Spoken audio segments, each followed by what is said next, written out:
سچا واقعہ حضور نے اپنے صحابہ کو سنایا۔ 3 آدمی سفر کے لیے روانہ ہوئے، یہاں تک کہ ان کو رات پڑ گئی تو ایک غار کے اندر وہ داخل ہوئے رات گزارنے کے لیے۔ آندھی چلی، بارش آئی تو اوپر سے ایک پتھر لڑکا اور وہ غار کے دروازے پہ آ کے گر گیا، اور اتنا بھاری اور بڑا پتھر تھا کہ اس نے غار کا دروازہ بند کر دیا۔ انہوں نے آپس میں بات کی اور کہا، تم اس غار میں پھنس گئے ہو، اب یہاں سے نکل نہیں سکتے مگر یہ کہ تمہارے وہ عمل جو محض اللہ کی رضا کے لیے تم نے کیے ہیں، ان اعمال کا وسیلہ دے کے اللہ سے دعا مانگو۔ ان میں سے ایک آدمی نے کہا، اللہ میرے ماں باپ بوڑھے تھے اور میں جب بھی بکریاں چرا کر کے آتا تو میں دودھ دو کر کے سب سے پہلے اپنی ماں کو اور اپنے باپ کو پیش کرتا۔ ایک دن میں سرسبز درختوں کی تلاش میں بکریاں لے کے کوئی چارہ کوئی درختوں کی تلاش میں دور نکل گیا۔ میں جب واپس پلٹا دونوں سو چکے تھے۔ میں نے یہ مناسب نہ سمجھا کہ میں ان کو جگاؤں، بیدار کروں کہ اٹھو دودھ پی لے، لیکن اب سارا دن وہ بھوک سے تھے تو اچانک آنکھ کھلے اور بھوک کی شدت سے تڑپے تو میں وہاں سے ہٹ بھی نہیں سکا۔ تو کہتا ہے کہ میں بچوں کو نظر انداز کیا اور ماں باپ کے جاگنے پہ دھیان رکھا اور یوں ساری رات بیت گئی۔ میرے ماں باپ فجر کے وقت جب اٹھے وہ دودھ ان کو پیش کیا۔ اب یہ عمل پیش کر کے کہتا ہے، اے اللہ اگر یہ میں نے محض تیری رضا کے لیے کیا، تو جانتا ہے میرے دل کو، تو اس پتھر کو ہٹا دے۔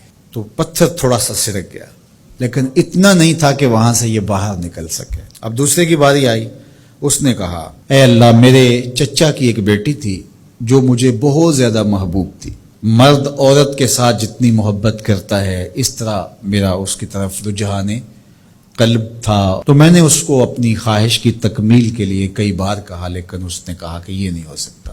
اور پھر ایک دن حالات نے اس کو مجبور کر دیا، فاقہ زدہ حالات ہو گئے، غربت آ گئی، تو اس نے مجھ سے اپنی حاجت طلب کی تو میں نے اس کو 120 دینار دیے، لیکن اس شرط پہ کہ تم اپنا جسم میرے سپرد کرو گی۔ اب مجبوری سے اس نے کہا ٹھیک ہے، لیکن میں نے دیکھا کہ اس کا وجود اللہ کے خوف سے کانپ رہا تھا اور مجھے کہنے لگی اتق اللہ، اللہ سے ڈر اور اس کی حدوں کو نہ توڑ۔ میری خواہشات تو پگلی تھیں، آرزویں تو بےتاب تھیں اور میں اس کی قیمت بھی ادا کر چکا تھا، لیکن اس کا یہ جملہ کہ اللہ سے ڈر، تو میں نے تیرے سے ڈر کے اس کو چھوڑ دیا اور جو اس کو میں نے 120 دینار دیے تھے وہ بھی اس کے پاس رہنے دیے۔ اللہ میرے اس مخفی عمل کو تو ہی جانتا ہے، تو اگر میں نے تیری رضا کے لیے ایسا کیا تو اس پتھر کو ہٹا دے۔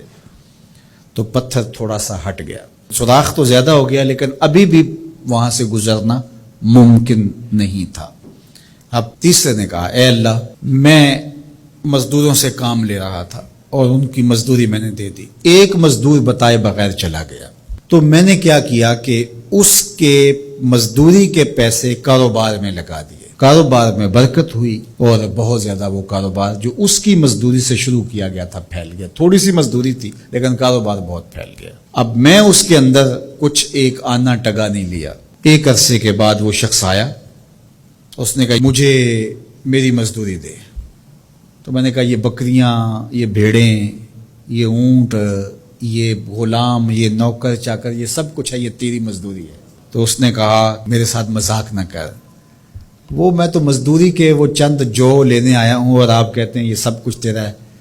تو اس نے ساری صورتحال بتائی، تو اس نے وہ ساری بکریاں، وہ سارے اونٹ، ساری گائے اور سارے غلام ہانکے اور چل دیا۔ کہا اے اللہ اگر یہ عمل میں نے تجھے راضی کرنے کے لیے کیا تھا تو پتھر کو ہٹا دے۔ تو حضور نے فرمایا وہ پتھر ہٹ گیا اور یہ چلتے ہوئے باہر آ گئے۔ جب اللہ کی رضا کے لیے کام کیے تو مشکلوں سے نکلنے کے راستے ملتے۔ ایک روایت میں آتا ہے جو آسانی کے وقت اللہ کو فراموش نہیں کرتا، اوکھے ویلے اللہ اس کو فراموش نہیں کرتا۔ ہم تو کسی مصیبت میں پھنسے تو چالاکیاں کرتے ہیں، کوئی چالاکی، کوئی مکر کہ اس سے نکلیں۔ تو مصیبت میں پھنسیں تو دعا کے لیے ہاتھ پھیلا لیں اور اچھے اعمال کا اللہ کی بارگاہ میں وسیلہ پیش کریں۔ تو زندگی میں ایسا ذخیرہ اعمال کا جمع کرو کہ جب مشکل بنے تو ان اعمال کا وسیلہ پیش کر کے مشکلات سے نکلنے کا راستہ ملے.